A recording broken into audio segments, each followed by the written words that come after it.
नमस्कार। स्वास्तिक ज्योतिष केंद्र में आपका स्वागत है। आज हम बहुत एक महत्वपूर्ण ग्रह गुरु ग्रह जुपिटर, इसे बृहस्पति भी बोलते हैं, इसके गोचर की चर्चा करेंगे। आज से लगभग 3 सप्ताह बाद 20 नवंबर 2020 शुक्रवार को ये मकर राशि में गोचर करेंगे।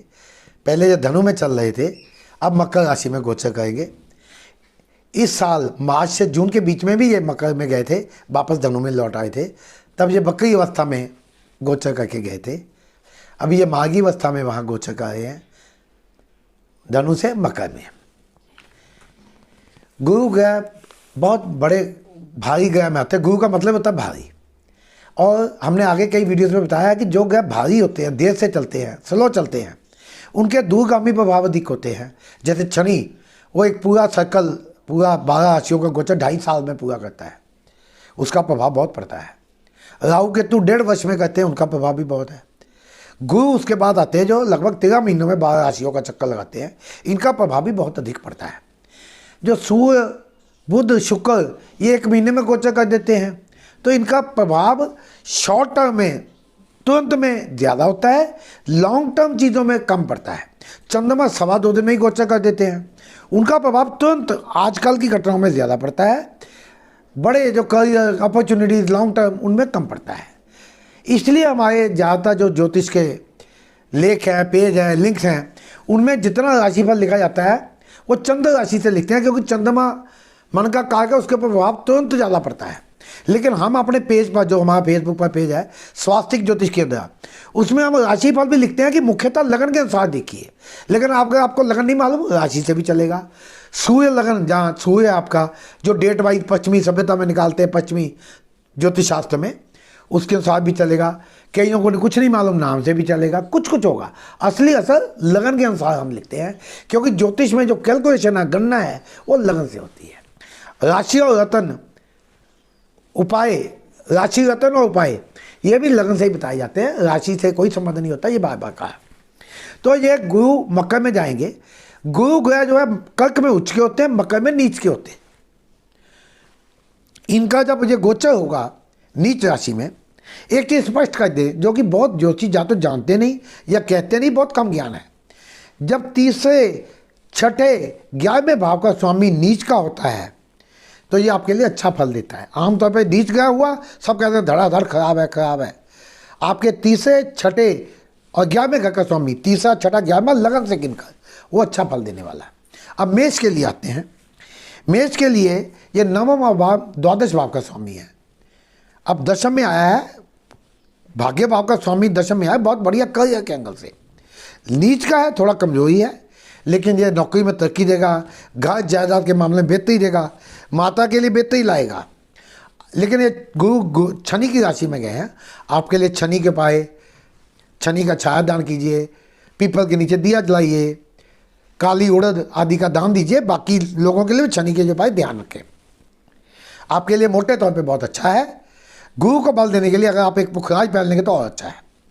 वृषभ, टॉरस, इनके लिए अकारक है, इनके 8वें और 11वें घर का स्वामी है, और ये दशम में नीच का हुआ है, मिला जुला है।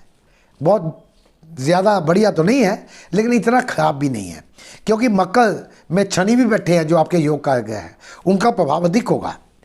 फिर भी आपको गुरु के उपाय करने चाहिए। गुरुओं की सेवा करें, गुरुओं का आदर करें, बड़ों का आदर करें, गाय को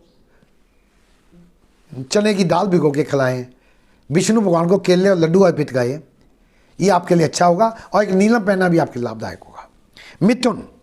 मिथुन वालों के लिए 7वें और 10वें घर का स्वामी है, 2 केंद्रों का स्वामी है, और अष्टम में नीच का हुआ है। इसको बढ़िया किसी हालत में नहीं माना जा सकता। आपके लिए नौकरी व्यापार में, वैवाहिक संबंधों में आपके लिए थोड़ा सा सावधान रहने की जरूरत है। अधिकतर ज्योतिषियों ने, मैंने देखा, जो फल लिखा है उसमें कहा बहुत बढ़िया, बहुत बढ़िया, बहुत बढ़िया। नहीं भाई, लॉजिक की बात है, तर्क से बात करते हैं। आपके लिए गुरु के उपाय बहुत आवश्यक है, हमने अभी बताए हैं। और साथ में एक पन्ना और उपल आपके लिए बहुत अच्छा होगा। कर्क आपके 6ठे और 9वें घर का स्वामी है। ये 7वें घर में नीच का जा रही है। 6ठे भाव का स्वामी नीच का हुआ है, उस एंगल से आपके लिए अच्छा है। शत्रुओं का दमन करेगा, शत्रु पे विजय पाने में मदद करेगा, कोई मुकदमा चला कोर्ट कचहरी में मदद करेगा। लेकिन भाग्य भाव का स्वामी नीच का हुआ है, ये कमजोर पॉइंट है। एक पुखराज तो अवश्य पहने, और शनि शुक्र बुध आदि के उपाय आपको करने होंगे। बुध के लिए गाय को हरा चारा खिलाया जाता है बुधवार को। सिंह, इनके 5वें और 8वें घर का स्वामी है। 5वां मतलब विद्या बुद्धि संतान उन्नति, और 8वां मृत्यु का भाव भी बोलते हैं पुराने जोशी, हम बोलते हैं आयु का भाव। छठे में नीच के हुए हैं, एक किस्म का विपरीत राजयोग है। 8वें घर के स्वामी छठे में आए हैं, ये विपरीत राजयोग है। शत्रुओं का नाश करेगा, कोई बीमारी चली आई ठीक करेगा, मुकदमेबाजी ठीक होगी, पैसे फंसे हुए निकलेंगे। लेकिन 5वें घर का स्वामी हुआ है तो आपको थोड़ा सावधान रहना पड़ेगा। एक पुखराज अवश्य धारण करें, शनि के उपाय करें, और राहु केतु के उपाय भी आपके लिए बहुत आवश्यक हैं। राहु के लिए आप शनिवार को शुक्रवार को देवी को लाल फूल चढ़ाएं, किसी कोड़ी अंगहीन को खाना खिलाएं, और केतु के लिए कुत्तों को खाना खुना खिलाएं। कन्या, इनके चौथे और 7वें घर का स्वामी, 2 केंद्रों के स्वामी पंचम में नीच के हुए हैं, ये कदापि अच्छे नहीं माने जाएंगे। वैवाहिक संबंधों में दिक्कत करेंगे आपके लिए। प्रॉपर्टी जमीन जायदाद के मामले में मुश्किल ला सकते हैं, माता के लिए कष्टकारक हो सकते हैं। इसके लिए आपको गुरु के उपाय अवश्य करने चाहिए। नियमित रूप से गाय को भी केले और लड्डू खिला सकते, जो केले के पेड़ की पूजा करे। और आपके लिए अति आवश्यक है कि एक पन्ना, एक ओपल और नीलम धारण करें। तुला, इनके लिए अगर आप कहेंगे एक लगन जिसके लिए गुरु का गोचर सर्वोत्तम आने वाला है, वह है तुला लगन। क्यों? इनके 3 और 6 भाव के स्वामी होकर नीच के हुए हैं, इनके लिए डबल फायदा है। चौथे घर में नीच हुए हैं, कोई बात नहीं, आपके लिए कोई लंबी बीमारी चली आई अच्छा होगा, आपके छोटे भाई बहनों के लिए अच्छा होगा, आपका कहीं झगड़ाबाजी मुकदमेबाजी चल रही है उसके लिए अच्छा होगा। लेकिन आपको भी एक नीलम बहुत काम करेगा। ओपल पहनने के स्वास्थ्य के में और भी बढ़िया आएगा। और गुरु के उपाय आपके लिए आवश्यक है, क्योंकि है आपका शत्रु। शत्रु के अच्छे फल तभी देते जब उनके उपाय करो, अपने आप नहीं देते। देखिए, ये तो वक्त की बात है, अगर सही सलाह ली जाए तो काम करती है। एक व्यक्ति अभी हमारे पास आए थे, वो उनका वृषभ लगन था। वो कहने लगे मैं 40,000 की नौकरी करता था, आज मैं 1 करोड़ रुपए की कौडी लेके आया हूँ, आपके उपाय से मुझे इतना लाभ मिला। भाई यार नीलम टूट गया था, मैंने उतार दिया। मैंने कहा अगर टूट गया तो पहनो, अगर नीलम उतार के ये लाभ हो रहा है, ओपल पहना हुआ था, तो आप अपने रतन पहनेंगे तो कहाँ जाएंगे। बहुत बड़ा कहते बिजनेस है, आप नौका चक्कर है, वो हमारे लिए रिव्यू लिखेंगे, बताएंगे। वृश्चिक, इनके 2 और 5वें घर के स्वामी हैं। धन, विद्या, संतान, उन्नति घर के स्वामी 3 में नीच के हुए हैं। 3 में है तो ठीक है, नीच के हुए हैं, आपके लिए थोड़ा कमजोर है काम। आर्थिक स्थिति में दिक्कत आ सकती है, संतान पक्ष से चिंता हो सकती है। आप एक पुखराज अवश्य पहने, एक मूंगा मोती भी पहन लेंगे तो बहुत अच्छा होगा। शनि के उपाय आपके लिए अति उत्तम साबित होंगे। धनु लगन वालों के लिए ये बहुत अच्छा गोचर नहीं माना जाएगा। ये आपके लगन के और चौथे घर के स्वामी हैं। दूसरे घर में नीच के हुए हैं, शनि भी वहाँ बैठे हैं, जो आपके लिए धन भाव के भी मालक है, लेकिन मालक भी हैं। शनि के उपाय आपके लिए आवश्यक है। 7 में चंद्रमा 8वें घर के स्वामी हैं, उसके लिए उपाय करें। सोमवार को शिवलिंग पे कच्चा दूध चढ़ाएं, दूध चावल खीर शिवलिंग पे चढ़ाएं। चंद्रमा को जल दिया गए शाम को, जैसे सूर्य को सुबह देते हैं। और आपके लिए एक पुखराज तो मैं ये कहता हूँ 1 साल कम से कम, 1.5 साल जो बीच में गोचर में आएंगे जाएंगे, बहुत अच्छा होगा। ये भी मैं बता दूं कि अभी ये गोचर जो हो रहा है गुरु का, ये 20 नवंबर को हो रहा है।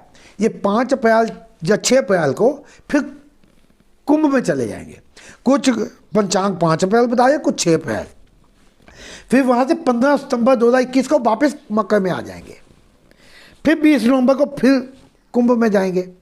तो ये गोचर इस तरह से रहेगा, बीच बीच में मकर में आते रहेंगे। तो आप ध्यान रखें अपना, शनि के उपाय, चंद्रमा के उपाय और पुखराज। मकर लगन वालों के लिए इनके 30 और 12वें घर के स्वामी हैं। 30 घर का स्वामी नीच के हुए हैं, अच्छा है। 12 भाव के स्वामी नीच के हुए हैं, बहुत अच्छा नहीं। लगन में बैठे फालतू खर्चे बढ़ेंगे, लेकिन विदेश यात्रा करवा सकता है। आपके लिए विदेश यात्रा के योग अच्छे बन सकते हैं। आप एक नीलम अवश्य पहने, और गुरु के उपाय और चंद्रमा के उपाय आप अवश्य करें। उपाय अभी हमने बताए हैं। कुंभ लगन वालों के लिए ये 2 और 11वें घर का स्वामी है। दूसरा धन कुटुंबानी, 11वां बड़े भाई बहन मित्र और लाभ।